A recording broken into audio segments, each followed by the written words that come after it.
Thank you all for coming. It's my second year now. It's very interesting when you repeat one thing a second time, it starts feeling like you've done it for a long time. So 2 is enough for a trend, no?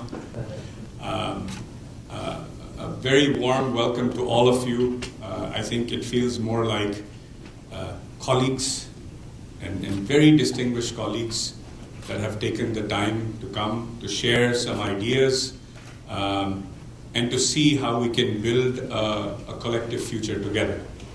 So I won't take too much time, no presentation, no slides, just a quick conversation. And in my head, I kept thinking about how could I connect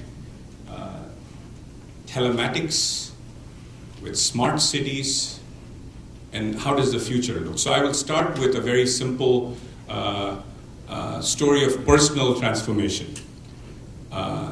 About a month ago, in my house, because I have a very aggressive spouse, I sold my Mercedes E-Class.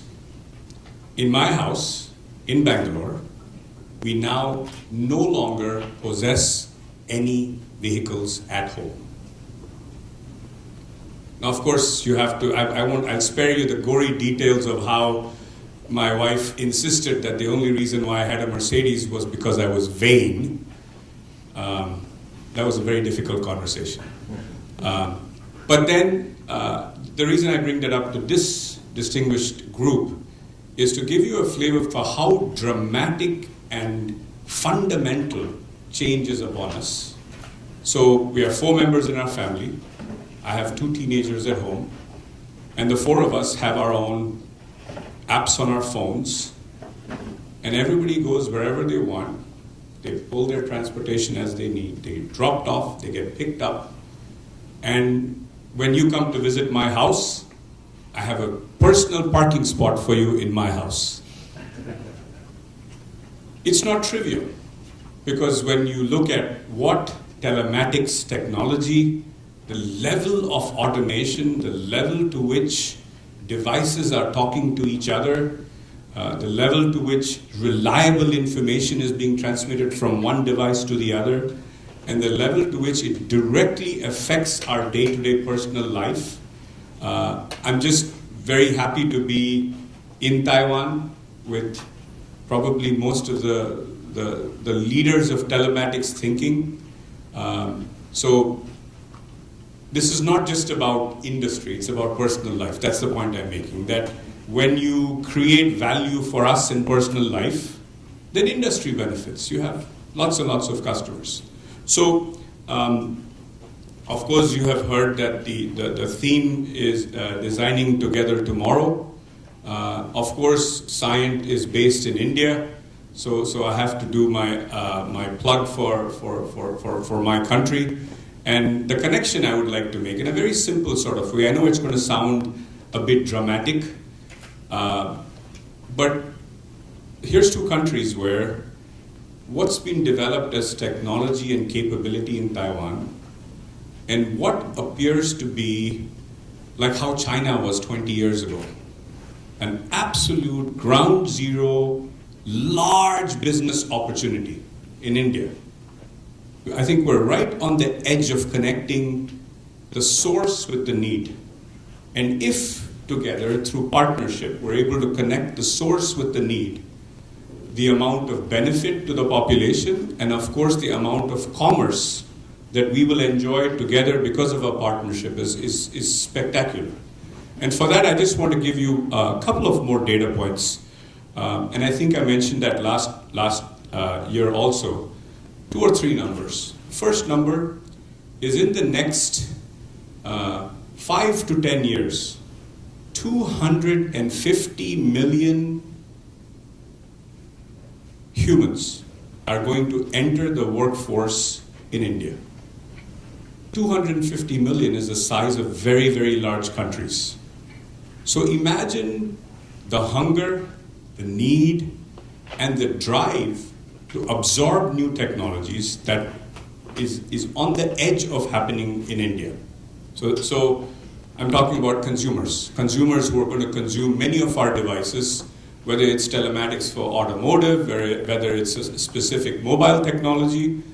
250 million new customers are getting ready to accept your technology. So that's one way of looking at India. The other one, and I don't know how many of you follow a bit of the news in India. Just I think is it 3 weeks ago, the Prime Minister of India usually does not come on television. 3 weeks ago, he suddenly comes on at 8 o'clock at night, addresses the whole country, and says, all the cash that you use, no longer useful. Huh? Why? Because in his mind, he knows that to really bring benefit to the masses, corruption has to go. But more important, and this was the part that many of us didn't understand. We thought maybe he did it just for corruption. But what we're finding out is he did it to become a cashless society. If it's cashless, then money flows freely to the right people. And I think within this 3 weeks, if you go to India, and many of you who have been there will see that suddenly even the tea stall guy, for whom you have to take out cash and give change, says, oh, no cash. I say, what? Then he brings out this little POS device, and he says, give me your phone number. Why do you need my phone number? Because I don't want to give you a receipt. So first he types in your phone number, then he asks for your card, you swipe it. Full cashless, paperless transaction in a country of 1.5 billion people. Just imagine what it does for digitization. So another number, I gave you the 250 million number. Another number I will give you is the number of villages in India. Any wild guesses on the number of villages? Small village, 100,000 people. I know that's not a small village in all countries, but any guesses? Number of villages. Yeah, so it's about 600,000 villages. And you might say, oh, they're talking big. They will say digitization, they'll say telematics, but is it really going to happen? Particularly, there's a lot of conversation about smart cities. And today, I think we're going to have a lot of conversations around that. So on one hand, you could say, look, India holds a lot of promise. There's a lot of big talk. But is anything really happening on the ground? I'm here to tell you that I've been in India now for 10 years. I came back from the US.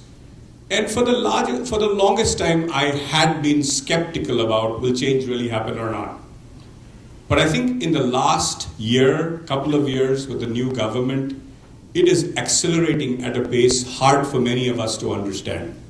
So my humble entreaty to all of you, since we've built this relationship over time, this is the time for you to come to India. The time is now. The government is honest. The government is extremely aggressive. That's why I say it feels like China 20 years ago. And they need your technology. India is not an R&D intensive country. They need your technology. And the last thing I will also share is that in many cases people will come to you and say, please invest in India. Here's a plot of land. Please invest $100 million and build a factory. Please don't do that. Because you don't know what the risk is. What we are recommending, and that's sort of the theme of today's discussion, is find a partner.